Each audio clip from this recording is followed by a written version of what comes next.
નમસ્કાર, આપ જોઈ રહ્યા છો નેશન પ્લસ ન્યૂઝ. હું છું આપની સાથે હેતલ ભગત. વડોદરાના તરસાલીના સોની પરિવારના સામૂહિક આપઘાતના કેસ માટે જવાબદાર વ્યાજખોરોને પોલીસે ઝડપી પાડી વધુ કાર્યવાહી હાથ ધરી છે. વડોદરાના તરસાલી ગંગાસાગર 4 રસ્તા પાસે નંદનવન સોસાયટીમાં રહેતા ચેતન સોનીએ બકરપુરા પોલીસ સ્ટેશનમાં ફરિયાદ કરી હતી કે તે ઘરેથી લોખંડની રિંગ બનાવવાનું કામ કરે છે.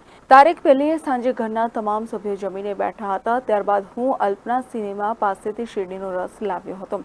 તેમાં બાજવાડાના નીરજભાઈ પાસેથી ગોલ્ડ પોટેશિયમ સાયનાઇડ લાવી રસમાં ભેળવી મારા પુત્ર આકાશ, પત્ની બિંદુબેન તથા પિતા મનહરલાલને પીવડાવ્યો હતો, જેમાં તેઓના મોત થયા હતા.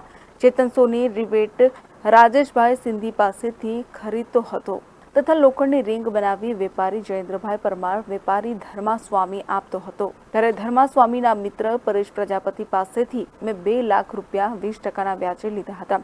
સિક્યુરિટી પેટે પરેશ પ્રજાપતિએ 1.5 લાખ અને 80,000ના 2 ચેક લીધા હતા.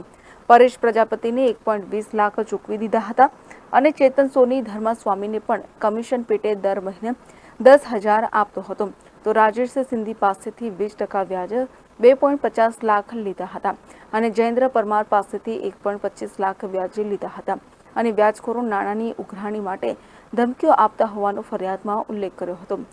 ત્યારે વ્યાજખોરોના ચક્કરમાં કંટાળીને સામૂહિક આપઘાત કરવાનો નિર્ણય કર્યો હતો. પોલીસે ચેતનની ફરિયાદના આધારે વ્યાજખોરોની અને તેમને મદદગારી કરનારની ધરપકડ કરી વધુ કાર્યવાહી હાથ ધરી છે.